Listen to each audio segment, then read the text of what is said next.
Hello and welcome, dear viewers and fellow casuals. You are watching Primetime Casual, and this is a casual's guide to the galaxy.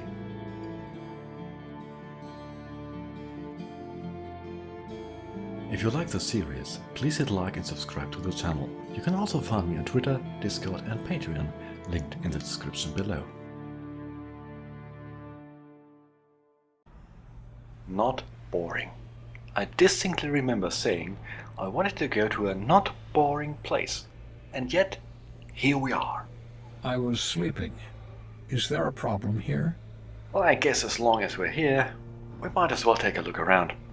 After all, this is supposed to be one of the safest places to hide from long-range scanners, isn't it? Some 550 light-years from Earth, there's one of the more enigmatic stars in the galaxy.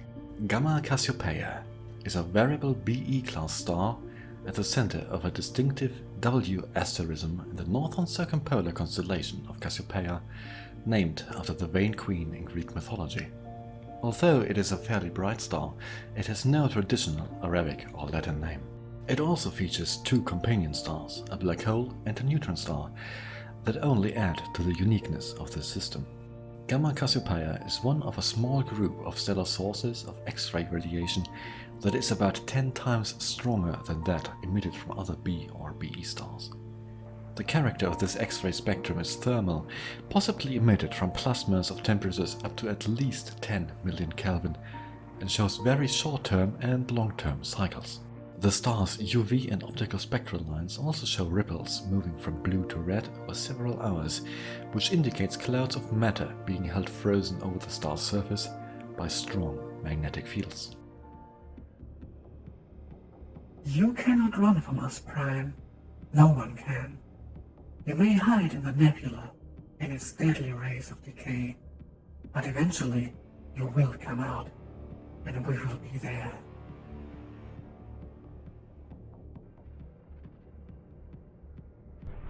We go, we fly, we hunt. Not far away from Gamma Cassiopeia lies IC63, or LBN 623, a stunning and slightly eerie nebula. Also known as the Ghost of Cassiopeia, IC63 is being shaped by radiation from the nearby unpredictable variable star, which is slowly eroding away the ghostly cloud of dust and gas. The colors in the nebula showcase how the nebula is affected by the powerful radiation from the distant star. The hydrogen within IC63 is being bombarded with ultraviolet radiation from Gamma Cassiopeia, causing its electrons to gain energy which they later release as hydrogen alpha radiation. I haven't been in this kind of cloud since Distant Worlds 2. Makes me wonder how much we discovered, what secrets we unearthed. Just look! Look! All this just floating around, and still no one knows where the stuff even came from. And that's not talking about the mollusks, the parts, or the anomalies. I think that the radiation that shields us from sensors might have something to do with the formation of these spheres and crystals. It's a shame that there are no storm clouds near Sol. Last I heard, the closest is a rough 11,000 light years away. A bit much for just running and hiding. I concur. But I've been thinking. Best to think carefully. Don't get snarky now. I've been thinking. This whole being hunted business started when I got Electrona's message, you remember? Recovering at no rest after the tumble I took into a star? When the unspeakable got me? Yes? Right, so what we need is someone who can track ship movements over long distances, and maybe shed some light into this. Someone who knows what extreme conditions can do to the ship and the pilot.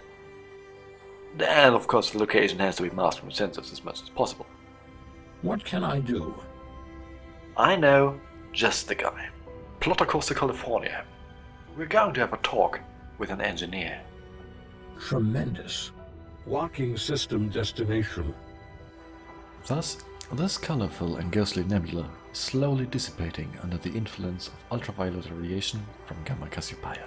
But until it is gone, it still offers a beautiful location to visit and the first step into the great unknown of the void for every explorer. As always, you have been watching Primetime Casual. See you next time and fly safe.